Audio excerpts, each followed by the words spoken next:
Hello guys, welcome to the channel AK Tube third year. So आज हम continue कर रहे हैं अपनी सॉफ्टवेयर इंजीनियरिंग की प्लेलिस्ट को, जिसमें हमारा आज का टॉपिक है वाटरफॉल मॉडल। कल मैंने आपको पढ़ाया था SDLC मॉडल्स और SDLC लाइफ साइकिल, और आज हम कंटिन्यू कर रहे हैं waterfall model. Firstly waterfall model किसने डेवलप करा था? ये डेवलप करा था डॉक्टर विंस्टन W रॉयस ने इन 1970। ये लाइन और इनका नाम आपको याद रखना पड़ेगा, क्योंकि ये अगर हिस्ट्री पूछता है तो हिस्ट्री में काम आ जाएगा, नहीं तो आपका जो पेज भरने वाला सिनेरियो है उसमें काम आ जाएगा। दूसरी चीज़, ये ट्रेडिशनल अप्रोच है, ये सबसे पहली अप्रोच है। मतलब जैसे कि किसी ने सोचा कि चलो मॉडल्स बनाते हैं कि किस तरीके से हमारा सॉफ्टवेयर डेवलपमेंट होगा, तो उसमें सबसे पहली अप्रोच यही थी, waterfall model works in sequential and step by step process. तो ये क्या करती है? स्टेप बाय स्टेप प्रोसेस को फॉलो करती है, ये सीक्वेंशियल वे में चलती है। इसको हम वाटरफॉल मॉडल इसलिए कहते हैं क्योंकि the process flow downward similar like a waterfall. जैसे कि वाटरफॉल होता है वो क्या करता है? डाउनवर्ड जाता है, अपवर्ड टू डाउनवर्ड। सेम इसमें जो इसका प्रोसेस है वो अपवर्ड टू डाउनवर्ड जाता है, कभी भी वो उल्टा नहीं होता, डाउनवर्ड टू अपवर्ड नहीं होता है। और ये इसका एक डिसएडवांटेज भी है।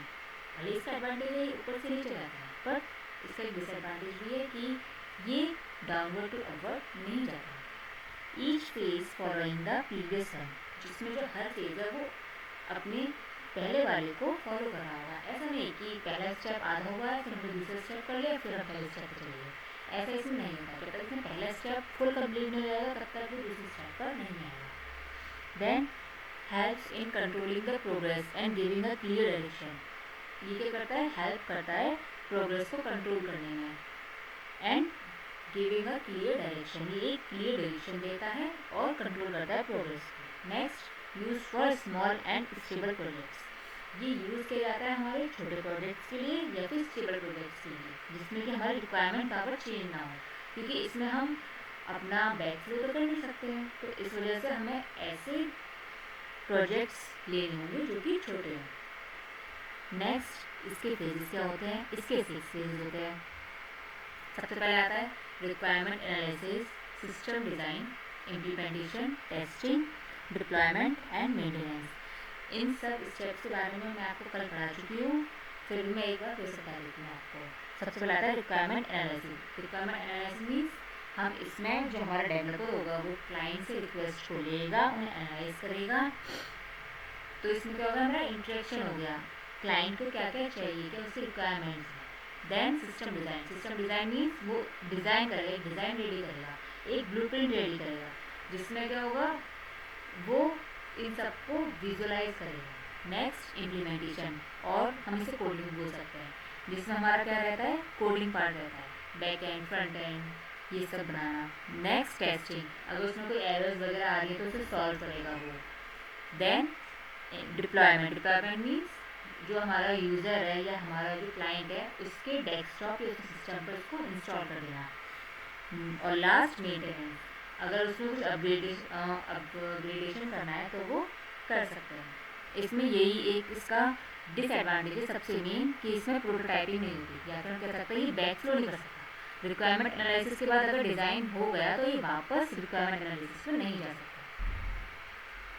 नेक्स्ट, इसके advantages, easy to understand and use. ये इजीली अंडरस्टैंड हो जाता है, उसको हम यूज़ कर सकते हैं, क्योंकि इसमें हमें बैक फ्लो तो करना ही नहीं है। Next, suitable for projects which है सुटेबल रिक्वायरमेंट डेफिनेशन। जिसकी रिक्वायरमेंट एकदम डिफाइंड है, जिसकी एकदम क्लियर है, उन्हीं प्रोजेक्ट्स के लिए सूटेबल है। Suitable for projects with properly understand technology. इसमें हम वही टेक्नोलॉजीज यूज़ करेंगे जिसकी हमें प्रॉपर नॉलेज हो। सपोज अगर हमें हमने ऐसी टेक्नोलॉजी यूज़ कर ली जिसका हमें कोई नॉलेज नहीं है या कम नॉलेज है, तो क्या होगा? उसमें हमें मेंटेनेंस करनी पड़ेगी, बैक फ्लो करना पड़ेगा, बट हम बैक फ्लो नहीं कर सकते। तो इसलिए हमें केवल वही टेक्नोलॉजी लेनी होगी जिनकी हमें नॉलेज हो। नेक्स्ट आता है फेजेस नॉट ओवरलैप। ऐसा नहीं होगा कि हम रिक्वायरमेंट ले रहे हैं, सपोज हम यहाँ पे रिक्वायरमेंट एनालिसिस कर रहे हैं, उसके बाद हमने क्या करा? आधा काम इसका करा, देन हम सिस्टम डिज़ाइन पहुँचे सीधा। नहीं, ऐसा नहीं होगा, इसमें कोई भी फेज ओवरलैप नहीं करेगा। अगर जब तक ये पूरा नहीं हो जाएगा तब तक ये नेक्स्ट स्टेप पर नहीं जाएगा, नेक्स्ट फेज पर नहीं जाएगा। और सूटेबल फॉर स्मॉल प्रोजेक्ट्स, और स्मॉल प्रोजेक्ट्स के लिए होता है ये। डिसएडवांटेज क्या हो गए? पहले तो ये कॉस्टली है, क्योंकि इसमें एक बार रिक्वायरमेंट्स अगर दे दी गई तो उसके बाद वो चेंज नहीं होंगी, तो इसमें ये एक तो कॉस्टली होगा क्योंकि सबसे पहला प्रोजेक्ट है, ट्रेडिशनल अप्रोच को यूज़ करता है। नेक्स्ट, रिक्वायर मोर टाइम, इसमें ज़्यादा टाइम लगेगा क्योंकि पहले वो एक फेज पूरा करेगा, जब तक वो पूरा नहीं हो जाएगा तब तक बाकी के सारे फेजेस को वेट करना पड़ेगा।